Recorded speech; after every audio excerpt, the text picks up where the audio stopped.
in the autumn of 1944, in a quiet valley 6 miles north of Medford, Oregon, 1,600 captured German soldiers were being fed roast beef 3 times a day. They were paid to work. They were given newspapers to read. They were taught English at night.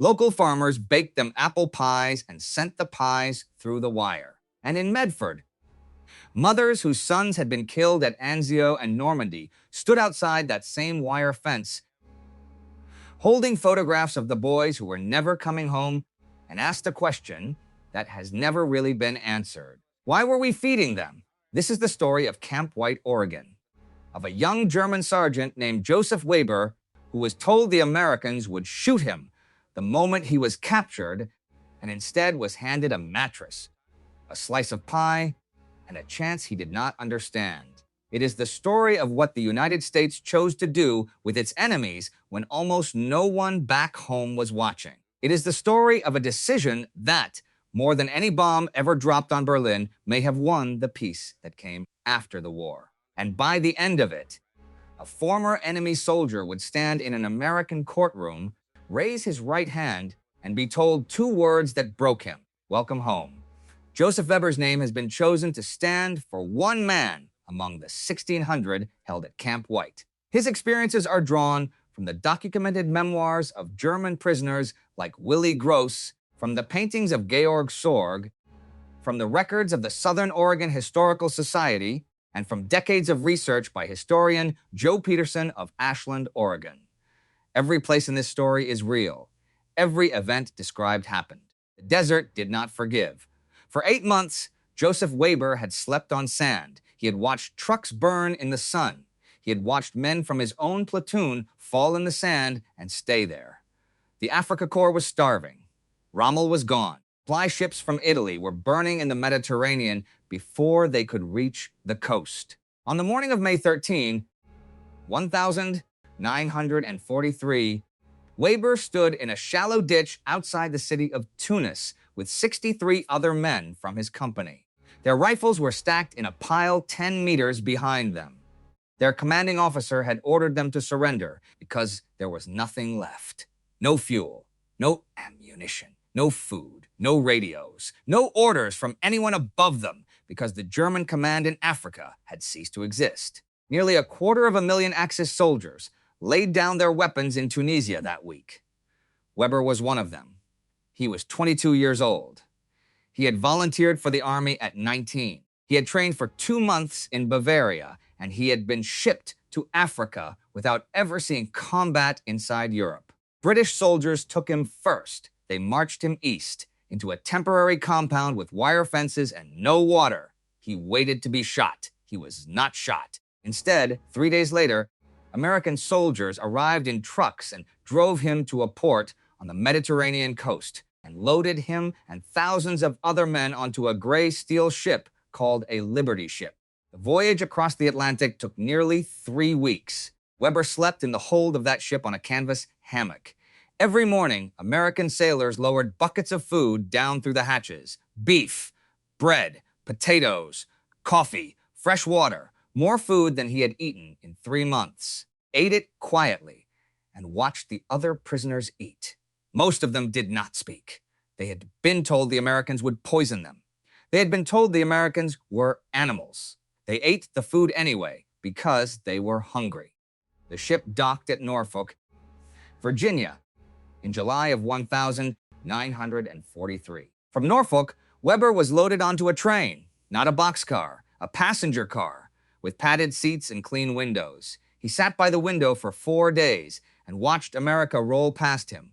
Wheat fields, rivers with no bridges destroyed, small towns with lights burning at night, because there were no blackouts here, no air raid sirens, no rationing signs, children playing in yards, cars in every driveway. He had been told that American cities were smoking ruins.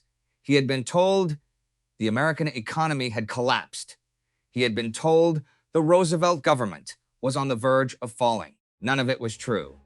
The train carried him west through Chicago, through the plains, through the mountains, through valleys he could not name. 14 months of processing camps, transfers, paperwork. Then on the morning of September 12, 1944, the train stopped at a small station 6 miles north of a town called Medford, Oregon. Weber stepped down from the passenger car into a landscape that stopped him where he stood. Green mountains rose against the September sky. Pine forests reached toward the ridges.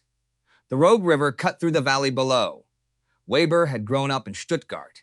He had hiked the Black Forest as a boy with his father. What he was looking at now was almost identical to the Germany he had left behind 3 years earlier. Except this valley was untouched. No craters, no burned buildings, no columns of smoke on the horizon, no refugees on the road.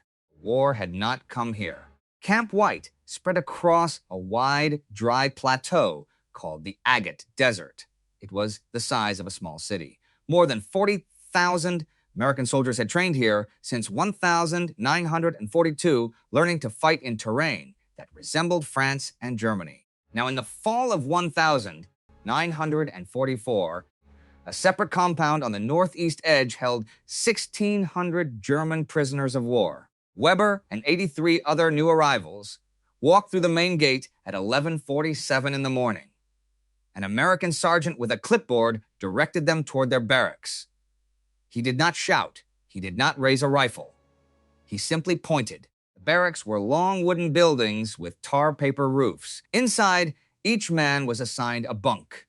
Each bunk had a mattress, 2 wool blankets, a pillow. Weber sat down on the mattress and pressed his hand against it. It did not shift. It did not crunch. It was not sand. He had not slept on a mattress since 1941.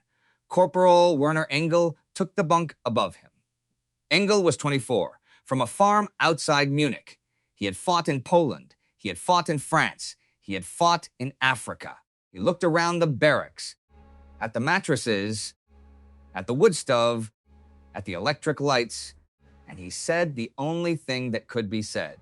This is not real. At 12:30, the guards escorted the new prisoners to the mess hall. Weber smelled the food before he saw it. He smelled roasted meat. He smelled coffee. Real coffee, not the burned acorn coffee they had been drinking in Africa. He walked through the door and stopped. American cooks stood behind a long steel counter, serving portions from wide pans. Roast beef, mashed potatoes, green beans with butter, fresh bread, coffee. He received a metal tray with a full meal on it and carried it to a wooden table. Around him, other German prisoners sat with their trays in front of them and did not eat. Weber looked down at the meat on his tray. It was more meat than he had eaten in a single meal since 1942. He looked around the mess hall. Some of the men were staring at the food. Some were staring at nothing.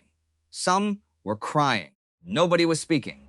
Engels sat down across from him and whispered, "They are fattening us before they shoot us." Weber picked up his fork. "Then I will die full." He ate every bite. That afternoon, an American captain stood at the front of the mess hall and addressed the new prisoners in fluent German, Berlin German, educated German, the German of a man who had studied in Germany before the war. He read the rules of Camp White.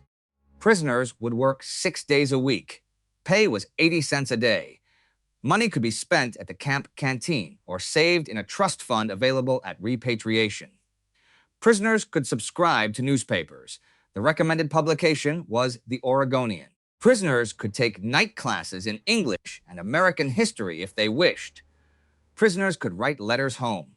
Postage was free. The Red Cross would deliver the mail. Food rations would be identical to those served to American soldiers. Medical care would be identical to that given to American soldiers. Any prisoner who attempted escape would be returned to camp and placed in solitary confinement for 14 days. A second attempt, 30 days. A third attempt, transfer to a maximum security camp in another state. Prisoners would be treated in accordance with the Geneva Convention. Captain asked if there were questions. Weber raised his hand. He asked the only question that mattered. "Is this real?" The captain looked at him for a long moment. "This is Camp White. You are prisoners of war. You will be treated as the Geneva Convention requires. You will work, you will be paid, you will be fed. When the war ends, you will go home. That is real." Weber lowered his hand. That night, in the barracks, Engel spoke into the darkness. "They are making us soft, so we forget how to fight." Weber lay on the mattress and stared at the wooden ceiling. He thought about the roast beef. He thought about the green mountains that looked like the Black Forest, but had never been touched by war. He did not answer Engel.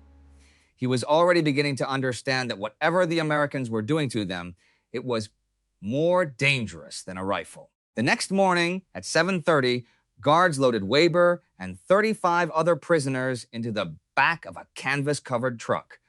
The truck drove south through the Rogue Valley toward the orchards outside Medford. Weber sat on a wooden bench in the back and watched Oregon pass by through the open flap. Farms, barns, cattle grazing in green fields, houses with intact roofs, houses with intact glass windows, children waiting for a school bus at the end of a driveway, a woman hanging laundry on a line who looked up as the truck passed and did not run, did not hide, did not scream. Weber had not seen a woman hang laundry in daylight since 1941. In Stuttgart, laundry was hung at night because daytime bombing raids had trained his mother to keep her routines invisible from the sky. The truck stopped at a pear orchard. The man who owned it was named Raymond Fisher. He was 54 years old, second-generation German-American, born in Wisconsin to parents from the Rhineland. He walked through the orchard with the prisoners and explained the work in German, not English.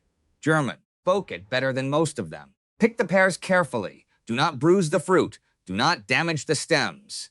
Fill the wooden boxes. Stack the boxes by the road.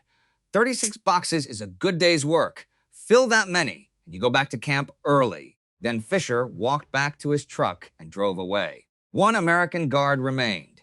He sat under a tree at the edge of the orchard, opened a copy of the Medford Mail Tribune, and began reading. Weber looked at Engel. He looked at the guard. He looked at the road that led away from the orchard, unblocked, unfenced, unwatched. Engel whispered, "Where are the other guards?" Weber shook his head. When Fisher returned at noon with sandwiches and water, Weber asked him, "Why is there only one guard?"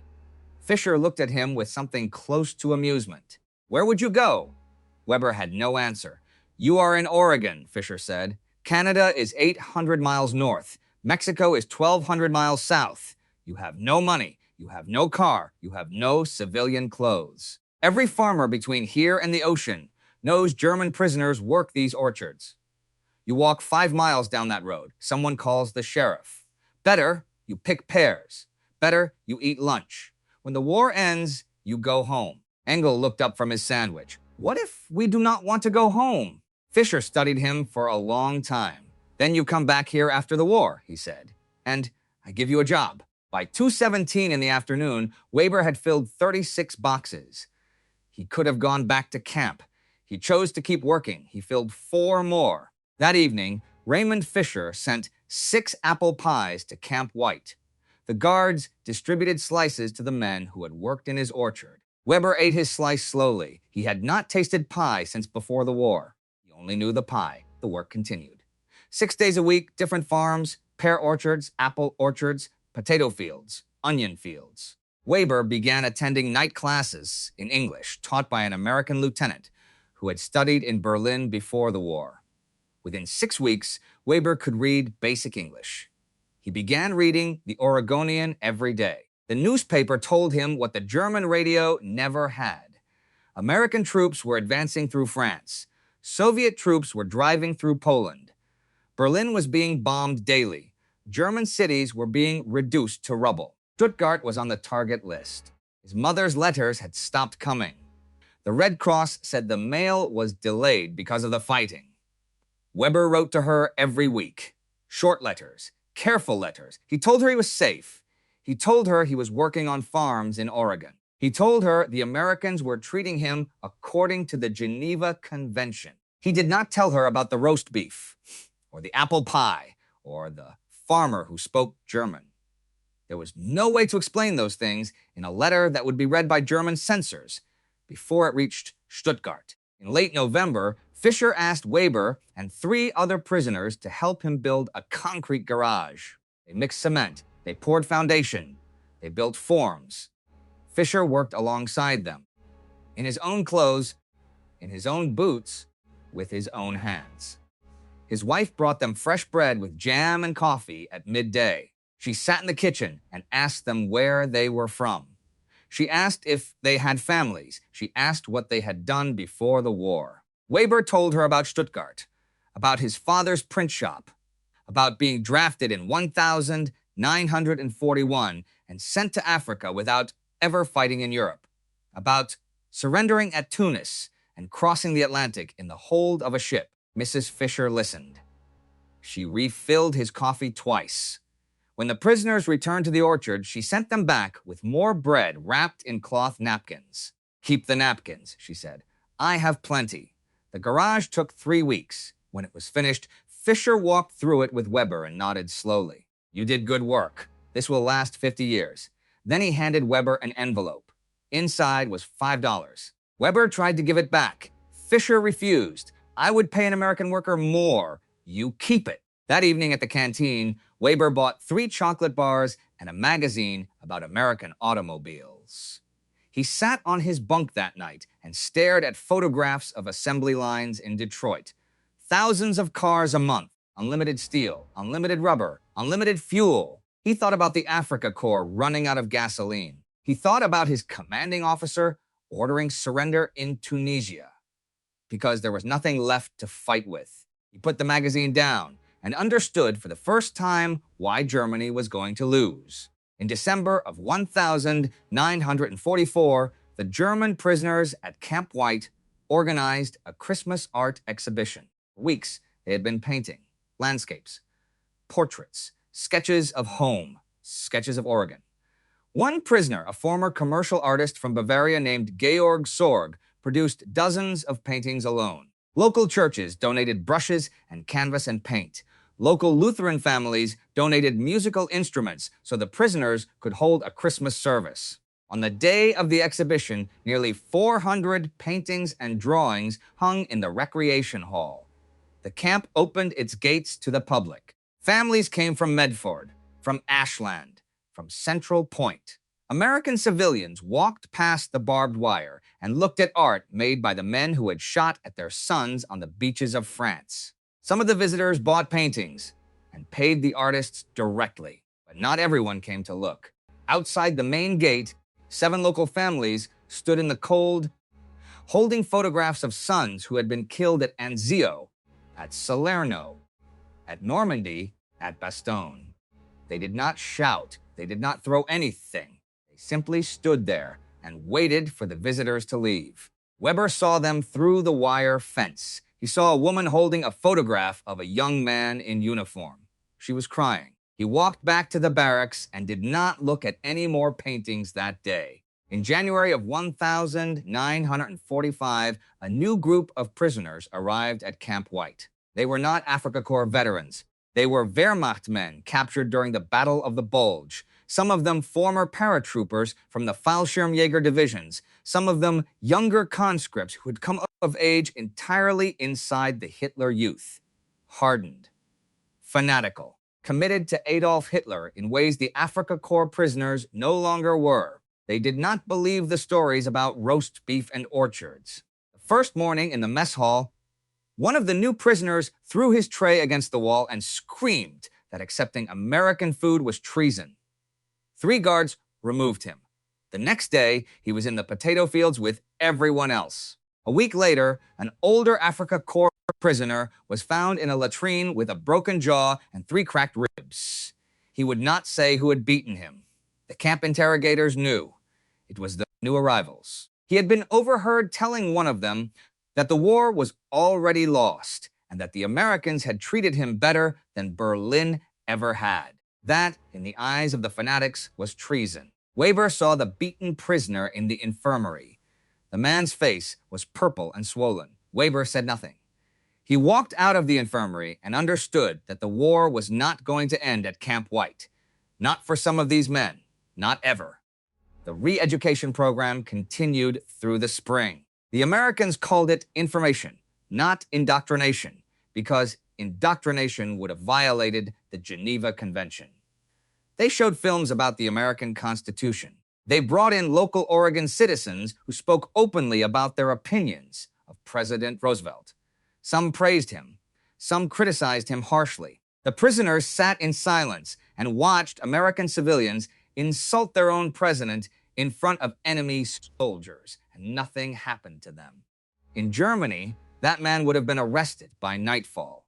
On May 8, 1945, the loudspeakers announced that Germany had surrendered. Camp commander read the announcement in English.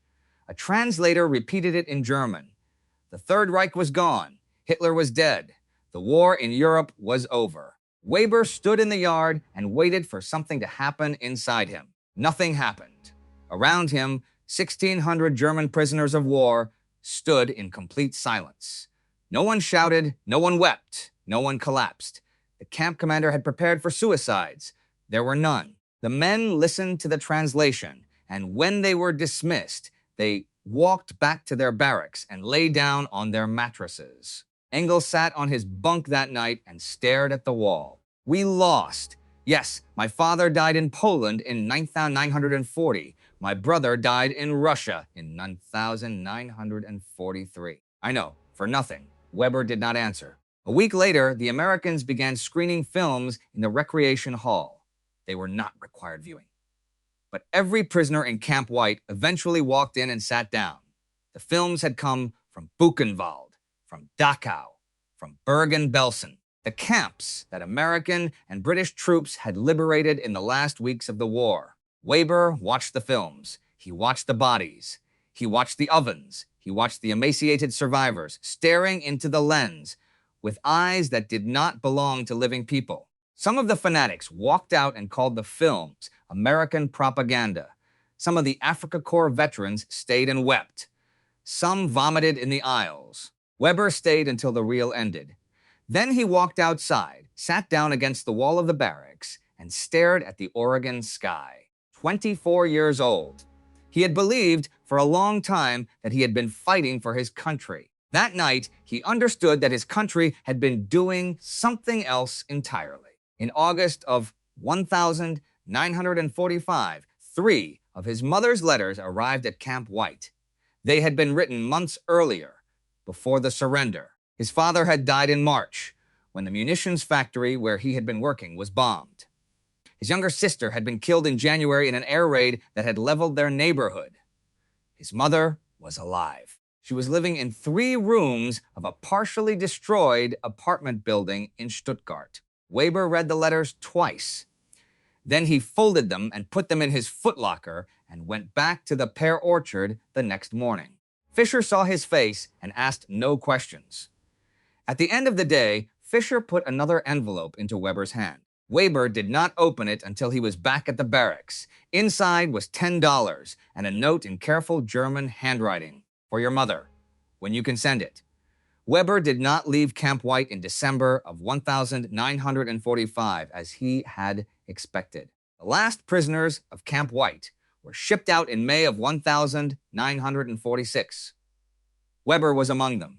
98 men loaded onto trucks in the early morning, driven to a railway siding and put on a train bound for Seattle. From Seattle, they boarded a troop ship for the long crossing to England.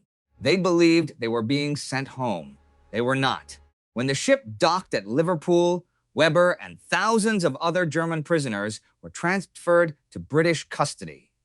They were not repatriated to Germany. They were sent to camps in the English countryside and assigned to labor battalions. The war was over. The British Isles were in ruins. London was still full of bomb craters. Ports and railways needed rebuilding. Housing needed rebuilding. And Britain, exhausted and broke, needed workers who could not refuse. Weber cleared rubble in London for 14 months. He lived in a canvas tent on a converted airfield outside the city. He rode a lorry into the East End every morning and worked in bombed-out neighborhoods where children still ran across the streets barefoot. He was fed British Army rations, which were thinner than the food at Camp White had been. He was paid a small allowance in scrip. He was not permitted to write to his mother more than once a month. The Oregon he had known was already beginning to feel like something he had dreamed. In July of 1947, Weber was finally released. He crossed the channel on a ferry. He rode a train through the American occupation zone. He arrived at Stuttgart Central Station on a hot afternoon and walked out into the ruins of the city he had grown up in. His neighborhood was gone, not damaged. Gone. Foundations, chimneys, black stains where houses had stood. He found his mother in the 3 rooms she had been living in for 2 years. She was 51 years old. She looked 70. She did not recognize him at first. Then she did, and she sat down on the floor and cried without making a sound. Weber found work at a printing company that was trying to reopen. He understood presses and typesetting from his father's shop. The pay was food and a small amount of occupation currency. It was enough to survive. He gave his mother the $10 from Fisher that he had carried through 14 months of British custody. She traded it on the black market for enough food to last 3 weeks. In 1948, the owner of the print died. To Weber. He left the business to Weber. In 1949, Weber married a nurse named Gerda, who had worked in a Stuttgart hospital through the last 2 years of the war. In 1950, they had a daughter. In 1952, another. He was rebuilding. Slowly, carefully, like everyone in Germany was rebuilding. Then, in the autumn of 1951, a letter arrived from Oregon. Fisher had kept his address. The letter was 3 sentences long. The job offer stands. My lawyer says it may finally be possible. Bring your family. Weber showed the letter to Gerda that night. She read it twice. What do you want to do? He did not know. But he applied for immigration to the United States. The application was denied. Former Wehrmacht soldiers were still restricted. A second application, filed with letters of support from Fisher and 2 American veterans who had served at Camp White, was also denied. Then, in June of 1952, the United States Congress passed the McCarran-Walter Act over President Truman's veto. The law loosened restrictions on immigration from Germany for individuals who had passed denazification review and could demonstrate stable employment and a sponsor. Weber's file was reopened. His work record at Camp White, his civilian print shop, Fisher's sponsorship, his clean political history. The third application was approved in October of 1953. The Weber family arrived in Portland, Oregon on February 18, 1954. Fisher met them at the airport. He drove them south through the Willamette Valley, through the same landscape Weber had first seen from the back of a truck 10 years earlier. The mountains were still there. The pines were still there. The Rogue River was still there. Fisher had a small house waiting for them on the edge of his property. Weber worked for Fisher for 3 years. In 1957, he purchased 30 acres of pear orchard near Medford. He built a house. He planted new trees. He raised his 2 daughters in a country where they went to school without air raid drills, without informants, without political tests. In 1961, Joseph Weber stood in a federal courtroom in Medford, Oregon, and took the oath of allegiance to the United States of America. The judge who administered the oath was a World War II veteran who had landed at Utah Beach in 1944. After the ceremony, the judge shook Weber's hand. Welcome home. Weber tried to explain that he had been a German soldier, that he had fought against Americans in Africa, that he did not deserve those words. The judge shook his head. I know. I read your file. You were at Camp White. You worked the orchards. You came back. That makes you American. Joseph Weber lived in Oregon for the rest of his life. He never returned to Germany. Gerda visited her family in Stuttgart once in 1965. He did not go with her. He said Germany was the past. Oregon was the future. Pear Orchard prospered for 40 years. His daughters grew up American. They married American men. Their children called him Grandpa, in accents that would have been unimaginable to the 22-year-old sergeant who had raised his hands outside Tunis in 1943. Joseph Weber died in Medford, Oregon in 1998. He was 76 years old. Pear Orchard is still operating today under the management of his grandson. The concrete garage he helped build on Raymond Fisher's farm in the autumn of 1944 is still standing. Fisher had told him it would last 50 years. It has now stood for more than 80. An American flag flies over both properties. Late in his life, one of his daughters asked him why he had come back, why he had chosen America over the country he had been born in. He thought about the question for a long time before he answered. He told her about the desert and the surrender and the roast beef. He told her about the mattress, about the guard reading a newspaper under a tree, about the German-speaking farmer who paid extra for good work, about the apple pie, about the newspaper subscriptions and the night classes, and the woman standing outside the gate holding a photograph of her dead son. He told her that the Americans had treated him better as an enemy than his own country had treated him as a citizen. He told her he had once thought Camp White was heaven. Then he told her he had been wrong. Heaven is what you find after you die, he said. Oregon is what you build while you are still alive. That was the difference. That was why he came back.